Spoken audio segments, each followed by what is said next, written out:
Hello YouTube, I'd like to first off welcome you to my very first Battlefield 3 commentary, and my name is Nick from the Aussie Gamers Lounge.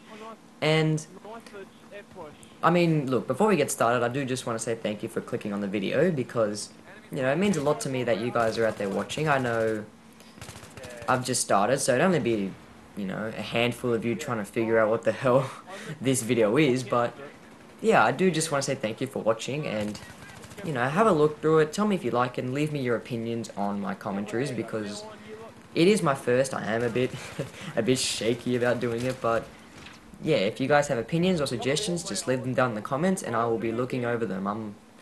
I know once I put this video up, I'll be eyeing those comments like a hawk, so yeah, just leave them down, and I'll be glad to have a look at it. So look, what I first want to go over is what exactly I will be doing, which, because I am the biggest Battlefield fan, I think I have every right in the channel to record some Battlefield 3 gameplay, so you'll find that coming from me for quite a while now, and once I do that, I'll just be sort of, giving my opinion about the match, or I'll be giving my opinion about the new DLC that comes out, because I know everyone is looking forward to Armored Kill. I know some people have dubbed it the true Battlefield Veterans DLC. A lot of them were up in arms about close quarters, but yeah, I'll just be offering my opinion as sort of at a neutral stance, and just offering the pros and cons, and just sort of let people who haven't bought premium make up their mind about whether Armored Kill is worth their money or not. And so yeah, I'll be doing all that, and I will be focusing on GTA 5 and Dead Space 3. Those are another two games that I'm very keen to do a commentary on.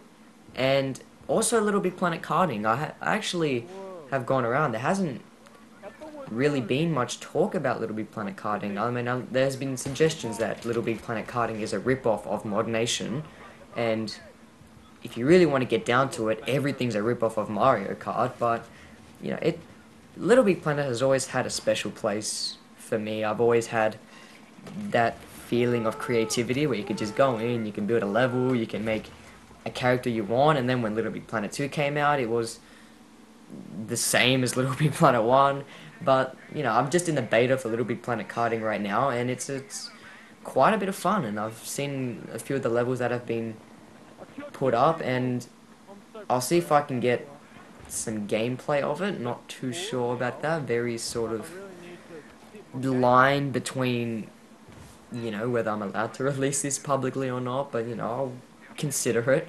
But when the full game of that comes out, yeah, I'll be just, some co-op gameplay, I guess, of a few mates, and, just have it running, so, because it'll be a lot of fun, I guess, just to sum it up, it'll be a lot of fun. And that is the sole reason why I'm doing this, for that and for you guys who are watching it. And yeah, alright, we'll get started with this Battlefield commentary right now. It is on Donya Fortress with the AEK 971 and the underslung buckshot with it. And very good setup, I gotta say. Very, very good setup for a close quarters match, because you've got the buckshot for extremely close range encounters, where if you switch to it and use it, it's essentially a one-hit kill. And the AEK will be sort of a bit further distance, sort of like down a corridor, and you'll find in close quarters, I know it's been a few months now since this since this DLC came out, but you'll find that the AEK it has recoil, but for close quarters, it's manageable, and it's really okay. And if you put that with a foregrip and flash suppressor, it's actually pretty lethal. And because